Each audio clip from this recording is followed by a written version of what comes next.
Hi, I'm Daniel Lucas, and welcome to Book 101 Review. Book 101 is all about the books that I read for the last 40 years. And today I have my special guest. She's a master coach, CEO, architect, and multi eight figure founder. No other than Miss Lezly Kaye. Hi, I'm so happy to be here. Welcome to Book 101, Miss Lezly, and can you please introduce more about yourself? Yeah, so I'm Lezly Kaye. I'm the founder of a virtual assistant agency, actually, and I'm a business coach. So I help mainly female founders scale their businesses with ease. I have this belief that women shouldn't sacrifice for love and women shouldn't sacrifice for money. So I very much work in the realm of supporting women to thrive in their business growth. Yes, people, let's empower women all over the world. And thank you for sharing your knowledge to the world, Miss Lezly. So let's talk about rising from adversity to build empires and power women. What personal experiences have shaped your passion for empowering women through adversity?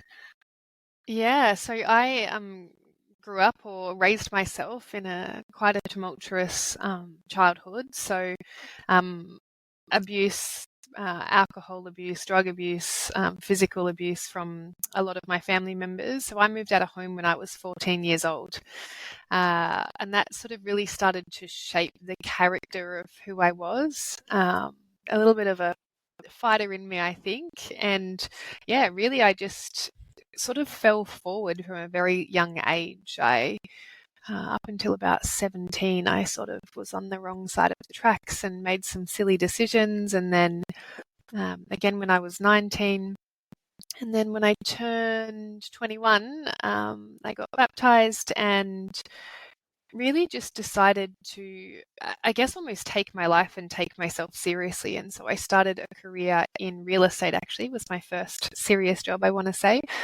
And from there, just progressed from real estate to recruitment. And when I found recruitment, I was encouraged to really focus on my job. And I had a really good mentor at the time, a director of the organization I worked for, who said if I focused as much, if I cared as much about doing good in my job as I did about how I looked, that I would be really successful. And yeah, I kind of just applied myself to recruitment and it really took off. And that's where I began to, I founded my two companies, a $60 million organization and a $20 million organization, and continued to learn lessons. The reason I'm so passionate is because oftentimes, especially if you come from adversity, we tend to just run in the direction of success or, run away from our upbringing or our childhood or the stories we tell ourselves about who we are and where we came from. And we tend to run really fast in the direction of being better than that or being successful or getting some sort of recognition. And we can neglect the healing or the self-reflection or introspection that we need along the way in order to sustain that growth. So entrepreneurship in 9 out of 10 scenarios is built on the back of some form of trauma or some form of need to prove worth. So whether that's a mum or dad that didn't love you enough or tell you they loved you enough or some sort of adversity in childhood, generally it's born from a need to feel worthy and to prove yourself in some way. And so, that's really my journey to then helping women to unravel all of that and build sustainably. Miss Lezly, thank you so much for sharing your multi-million business to the world. How do you find resilience and why is it essential in building empires and empowering others? Yeah, I love this question. Sometimes people say that resilience is not a skill that can be learned, but I don't believe that to be true. I think resilience to me is, and if I relate it to entrepreneurship, building business isn't actually hard. I've done it. I'm in my 4th 7-figure business build. It's not actually hard. What is hard is backing yourself. What is hard is having team members let you down and not giving up. What is hard is having to face yourself and your own pain and shadows over and over and over again in order to keep evolving with your business so you can continue to grow your business. So yeah, resilience for me is about showing up for difficult conversations. It's about continuing to show up for yourself and your business, even on the days when you don't feel like showing up at all. And it's also, just really allowing yourself to believe, like, I want to say, to know that your dreams are bigger than am I allowed to swear? No, sorry. Yeah, your dreams, okay, your dreams are bigger than your BS. Your dreams are bigger than your excuses. Your dreams are bigger than the voice inside your head that might tell you that it's not possible and you can't do it. And resilience for me happens in the micro moments. It's not always some big, I overcome a drug addicted family. It could be I just woke up every day and kept working towards my dreams. Miss Lezly, what advice for women who feel stuck due to past adversities? Yeah. Oh, this is sometimes hard to hear. Yes. But generally, there's a common denominator in everything good and everything bad that happens in your life, and it's you. And so if you've had adversity, there's kind of two sides of the coin you tend to fall to. One side is the victim. I can't make anything of my life because of X, Y, and Z that happened. Or I'm going to use X, Y, and Z to motivate me to make something of my life. And so my advice here would be, don't buy into the story. So actually, when you look at psychology, it's rarely ever what happened to us, and it tends to fall to what we make it mean about ourselves. And when you start to break down the psychology behind adversity or trauma, and I have a lot of big T trauma in my story, you can either choose to allow it to build this fire inside of you, to be like, I'm not, like, this isn't my story. I don't accept that this is where my story ends. I don't accept that because of this, I can't have success. And you use that resolve inside of you to as fuel to fire the evolution and growth needed to become the woman that can hold the vision of what you know is possible for you. Totally amazing answer, Ms. Lezly. What strategies do you teach women to transform their challenges into stepping stones for success? Yeah, I'm just touching on what I just said. You kind of reshape the story. So if you're sitting here saying, I'm broken because this happened, you can say, I have resilience because this happened, for example. A lot of it's actually healing the inner child. So most of us are walking around as 4-year-olds or 7-year-olds in grown-up bodies, running our businesses and running our lives. And what I mean by that is when you have trauma, big or little, it tends to fragment you into parts. So there's psychotherapy modalities like parts work and inner child integration, because we kind of get trapped in memories or trapped in emotion or trapped in belief systems. So we operate only 10 to 20% in our conscious mind. We're 80 to 90% in our subconscious mind, which means things that happen to you up until the age of 14 actually shape your thoughts, decisions, ideas, beliefs now. And if you don't have awareness of that, if you don't start to ask yourself questions about maybe why don't I find it easy to make friends with women? Why don't I trust women? Or why do I always have men in my life that treat me poorly? It will reflect something that happened to you when you were younger. So one of the methodologies or ways in which I support business owners, I say I sit in the intersection of psychology and strategy. I can give you all the strategy in the world, but if you don't understand why you're not implementing it, or why you're stuck, or why you feel that you can't have the business that you want, then you're not actually going to make progress. You're probably going to self-protect. I don't believe in self-sabotage, but you're probably going to self-protect in some way to keep yourself small, because the 4-year-old inside of you that's still in pain believes that you're not worthy of the success that you desire. Miss Lizelle, Leslie, sorry, what are the most common barriers women face when rising from adversity, and how can they overcome them? Yeah. Lack of support generally, whether it's their partner or their single mothers or even their family members don't believe it's possible, especially if they come from maybe a family that's a bit dysfunctional. Women can tend to outsource their value, outsource their belief, outsource their need for validation in some way. And so if you're wanting to create change in your life or your business, you need to build a deep enough self-relationship, and you need to believe in yourself enough and do the inner work along with the business work in order to grow.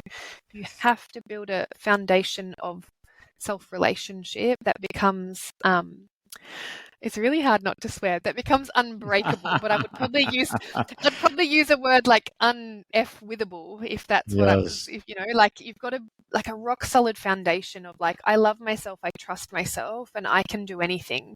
Because sometimes we say that, but we don't actually believe it. And you really have to build these internal foundations to be able to hold big success.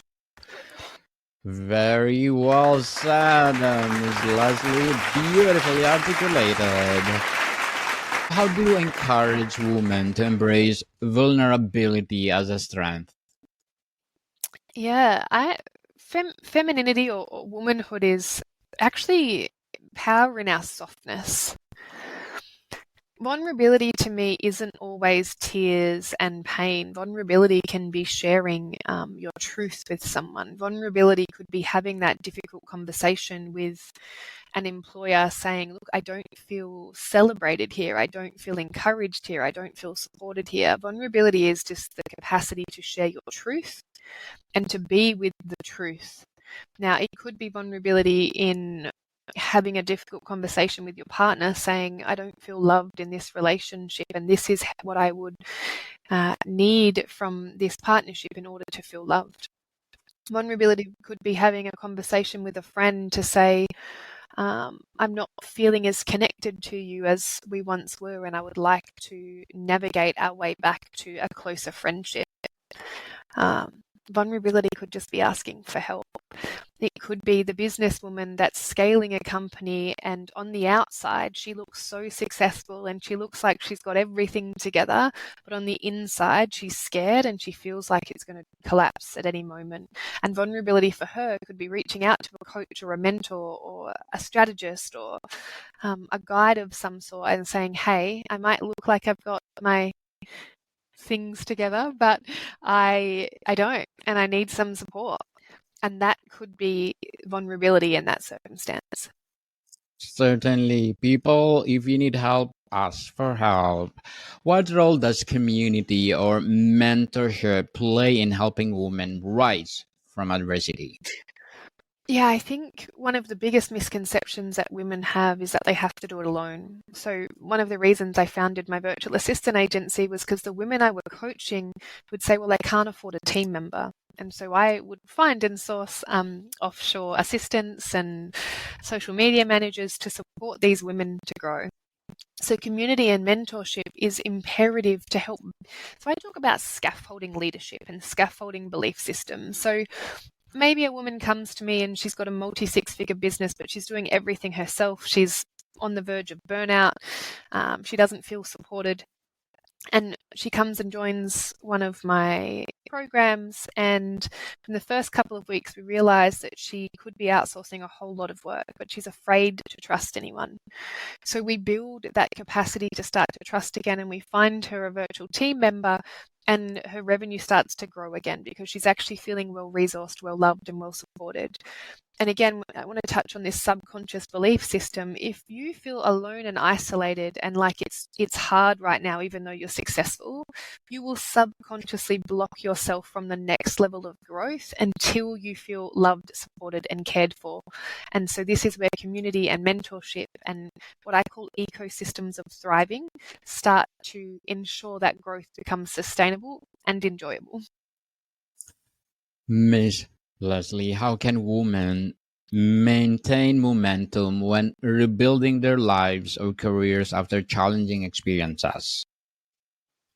Yeah, outsource as much as possible. um, For I sure. don't do my I don't do my own cleaning. I don't do my own social media. I don't do any admin in my business. So for me, it's just realizing that we weren't meant to do this alone, and we need community. That community could be friends, it could be peers inside of a mentorship group. Uh, but for me, especially if you come from a mindset of potential trauma or adversity, I was very much a lone wolf for a long period of time, and I didn't like to ask for help. So I created Limitless with Lezly Kaye because when I was building my 8-figure companies, I felt so alone. I didn't trust anyone, and I never really knew how to ask for support, even though I had a 40-person team. So yeah. So for me, it's like you need to ask for help and you need to build community. And this is why mentorships and communities like this support women to thrive. Certainly, totally agree. Miss Leslie, can you suggest practical daily habits that foster resilience and empowerment? Yeah. Find more trust within yourself in the micro moments. So resilience is a game of trust. Like, how much can I trust myself? I sort of relate this to if you decide that you want to lose 10 kilos and you're not a morning person, but you tell yourself you're going to wake up at 5 o'clock in the morning to go to the gym. You set your alarm, but you don't get up. You've actually just proven to yourself that you can't trust yourself. So what you need to do to build resilience is make micro changes before you do macro changes. So this might mean when you're having your lunch, go for a 10-minute walk before or after. It might mean swapping out your white potato for sweet potato. It might mean, getting up 10 minutes earlier every day just to have more time with yourself. So building this muscle is about how much can I deepen my relationship with trust within myself. And yeah, for me, it's also, or it was, not so much these days, but having an inner dialogue with the little girl inside of me. It might sound silly, but when you start to, so I would put my hand on my heart and look in the mirror and say, I love you, I see you, and I'm right here with you. And that would start to reinforce this internal dialogue that I wasn't alone anymore and that I was supporting myself to grow through the evolution that I was currently facing. How do you address the fear of failure when coaching women aiming to rebuild their lives? Yeah. I mean, I've failed to the sum of $3 million. So I closed one of my businesses with a $3 million Australian tax office debt. I didn't die. I didn't go to jail. No one actually cared, to be honest. I mean, I did it in True. a very ethical way. And I think the biggest fear in business is failing. The biggest fear is having a tax debt. The biggest fear is sending a business into voluntary administration. I've done it. I promise you it's not as scary as it might sound or feel at the time. And really, it's just about having the right people in your corner to support you if something goes wrong. For me, fear of failure is almost fear of being alone if something goes wrong. And this is why you need support systems and networks and communities to be able to hold you through the full life cycle of business. Certainly. What is your approach to helping women reclaim their confidence after significant setbacks? Hmm.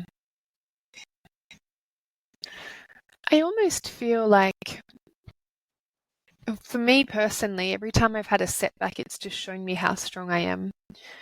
Um, if you're facing a setback right now, I would look for evidence of all the times and ways in which you've succeeded. Because when we have a setback, what our subconscious wants to do is attach to the failure and try and prove to ourselves that we can't do it because maybe we failed in high school because we lost the 100-meter sprint or something.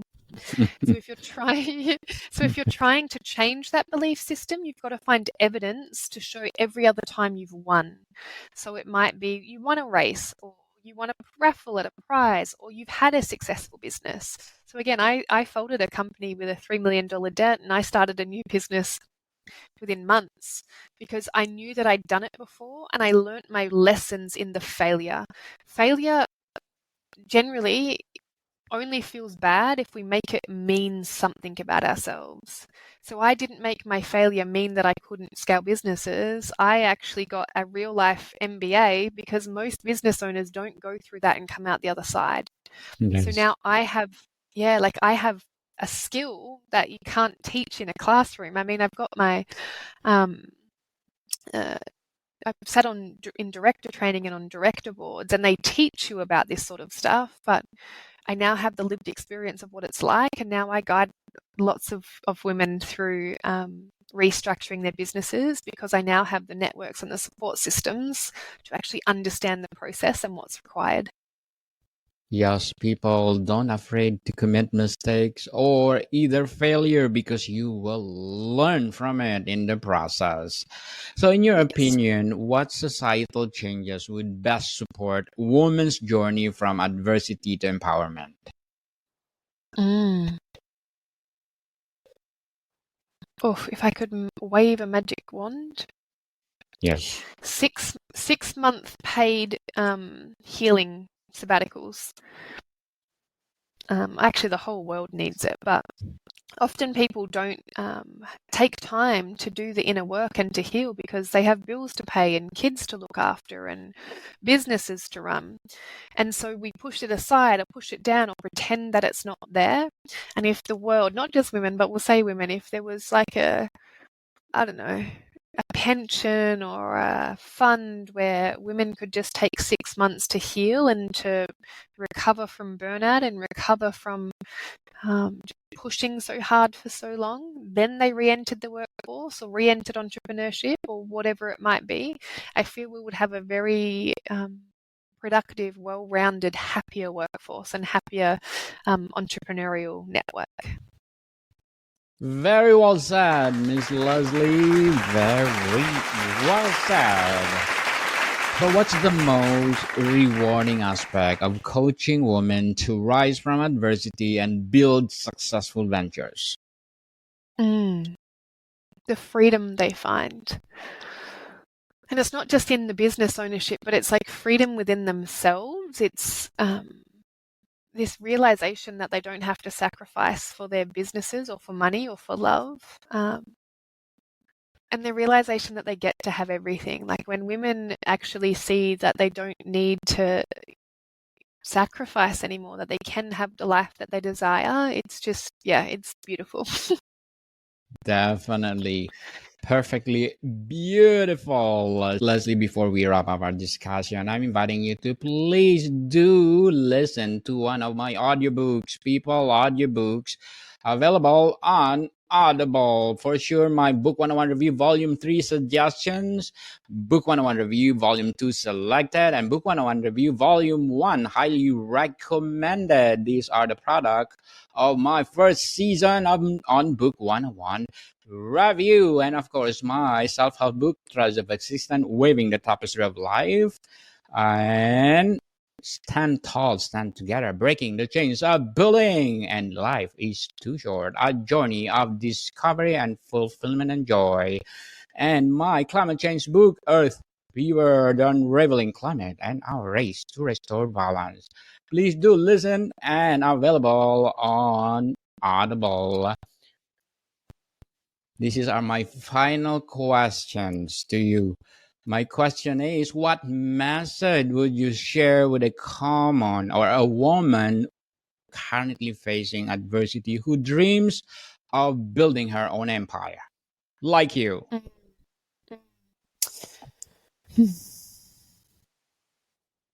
No one's coming to save you, so you have to take the first step, but you don't have to do it alone. There is people that can support you. You just need to figure out who and how. Yes, if you need help, people, call Miss Leslie. For sure, she will help you. Think limitless as the movie itself. It's so awesome. So, Miss Leslie, thank you so much for sharing your knowledge to the world. And we are hoping for more and more and more empowering knowledge to come. So, can you please invite our listeners to support your business itself? Yeah, please. Probably the best way is to follow me on Instagram, which is at Lezly Kaye. But look in the show notes for how to spell my name because it's Lezlykaye. Yes, people, let's support Miss Leslie Kaye because if you support her, more and more and more billion business to come.